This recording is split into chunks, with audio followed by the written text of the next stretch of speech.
Merhaba.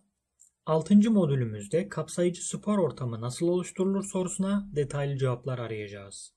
Sporun genellikle bireyler için sağlık, sosyal katılım ve kişisel gelişim açısından büyük önem taşıdığını daha önceki modüllerde vurgulamıştık. Bu modülümüzde ise bu sürecin sürdürülebilir ve kapsayıcı bir şekilde nasıl yönetebileceğine odaklanacağız.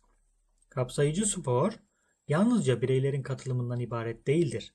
Aynı zamanda kurumlar, federasyonlar, antrenörler ve toplumun geniş kesiminin ortak çabasıyla şekillenen bir yaklaşımdır.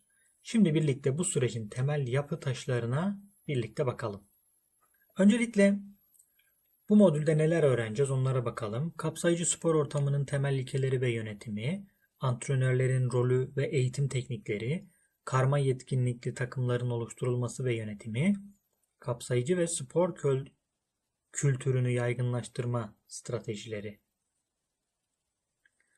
Kapsayıcı spor politikalarının uygulanması.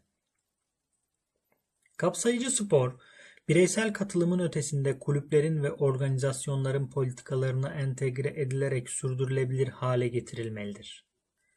Belediyeler, yerelde kapsayıcı spor projeleri geliştirerek engelli bireylerin spora erişimini artırmalıdır.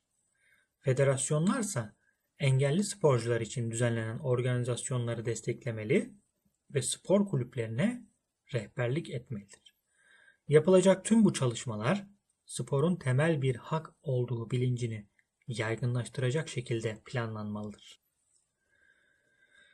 Spor kulüplerinde kapsayıcılığın sağlanması konusunda şunları söyleyebiliriz. Kulüplerin yönetim stratejileri kapsayıcı spor politikalarına uygun olmalıdır. Engelli bireylerin sporcu, yönetici, hakem veya antrenör olarak kulüp içinde yer alması teşvik edilmelidir. Kulüpler fiziksel, zihinsel ve duysal engellilerin spora katılımını kolaylaştıran uygulamalar geliştirmelidir. Bu sayede kapsayıcı spor anlayışı bir iyilik hareketi olmanın ötesine geçer ve kurumsal bir politika haline dönüşür. İkinci maddemizde antrenörler için kapsayıcı spor eğitimine bakacağız. Antrenörler kapsayıcı spor ortamlarının oluşturulmasında kilit rol oynarlar. Engelli sporcuların antrenman süreçlerine nasıl adapte edileceğini ve takım içi entegrasyonun nasıl sağlanacağını anlamaları gerekir. Antrenörlerin bilgi ve becerileri kapsayıcı bir spor ortamının başarısını doğrudan etkiler. Bir antrenör engelli sporcuların programını uyarlayabilmeli, onlara uygun motivasyon teknikleri geliştirebilmelidir. Kapsayıcı antrenman ortamı oluşturmada engelli sporcular için antrenman programları kişiselleştirilmeli ve bireyin ihtiyaçlarına göre şekillendirilmelidir. Engelli bireylerin takım içinde kendilerini rahat hissetmeleri sağlanmalıdır. Antrenör eğitimi ve yetkinlikler konusuna bakalım. Kapsayıcı spor eğitimi, spor akademileri ve federasyonlar tarafından antrenörlerin eğitim müfredatına dahil edilmelidir. Engelli sporcularla çalışan antrenörler, farklı engel gruplarına özel antrenman teknikleri konusunda yetkin hale getirilmelidir. Antrenörlerin psikolojik destek ve motivasyon sağlayıcı teknikler konusunda da bilgi sahibi olmaları gerekmektedir. Kapsayıcı bir antrenman yaklaşımı hem performans hem de sosyal katılım açısından olumlu sonuçlar doğuracaktır. Karma yetkinlikli takımların oluşturulması. Engelli ve engelsiz bireylerin bir arada spor yapmasını sağlayan karma yetkinlikli takımlar kapsayıcı sporun en önemli modellerinden biridir. Bu tür takımlar toplumun geri kalanına daha güçlü bir birlikte başarma mesajı verirler. Karma takımlarda etkili işleyiş, takım çalışmasını desteklemek için iletişim teknikleri ve empati geliştirme çalışmaları uygulanmalıdır. Engelsiz sporcuların engelli bireylerle uyum içinde antrenman yapmalarını sağlayacak uygulamalar geliştirilmelidir. Örneğin, tekerlekli sandalye kullanımında destek, görme engelli arkadaşlarıyla koordinasyon gibi. Karma takımların yapısı ve organizasyonu. Takımlar her bireyin yetenekleri ve ihtiyaçları göz önünde bulundurularak oluşturulmalıdır. Takım içindeki roller bireylerin beceri seviyelerine uygun şekilde dağıtılmalıdır. Antrenörler karma takımlar için uygun stratejiler geliştirerek herkesin eşit katılımını sağlamalıdır. Ödül mekanizmalarını tüm sporcuların emeğini ve başarısını yansıtacak biçimde düzenlemek de yine bu konuda yapılacak önemli adımlardan biridir.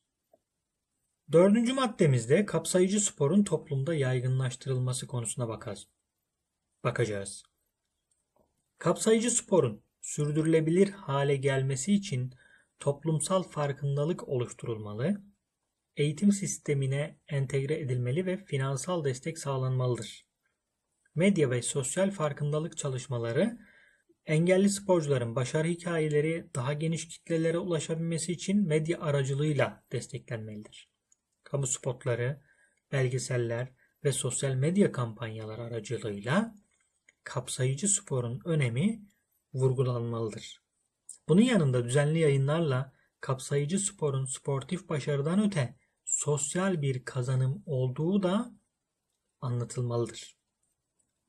Engelli bireylerin spor yapmasını desteklemek için özel sektör ve devlet destekli sponsorluk mekanizmaları oluşturulmalıdır. Kapsayıcı spor projeleri için özel fonlar ve burslar geliştirilerek sporcuların finansal engelleri aşması sağlanmalıdır. Okullarda kapsayıcı spor branşları müfredatın bir parçası haline getirilmelidir. Genç yaşta kapsayıcı spor bilincini artırmak için öğrencilere yönelik kapsayıcı spor etkinlikleri düzenlenmelidir. Toplumun geneline yayılmayan kapsayıcı spor yalnızca belli kurum veya kişilerin çabasıyla sınırlı kalabilir. Bu nedenle farkındalık yaratmak stratejik bir öneme sahiptir. Modülümüzü özetleyecek olursak, kapsayıcı spor ortamı yalnızca bireysel katılımla değil, yönetim, eğitim ve organizasyonlarla desteklenmelidir. Antrenörler, engelli sporcular için uygun eğitim tekniklerini uygulamalıdır. Karma yetkinlikli takımlar, kapsayıcı sporun temel unsurlarından biridir. Medya, sponsorluk ve eğitim çalışmalarıyla toplumsal farkındalık arttırılmalıdır. Sürdürülebilirlik için kapsayıcı spor politikaları ve finansal destek mekanizmaları güçlendirmelidir. Modülümüz burada sona eriyor arkadaşlar. Sıradaki modülümüzde engelli grupları ve spor dalları konusunu ele alacağız. Diğer dersimizde görüşmek üzere.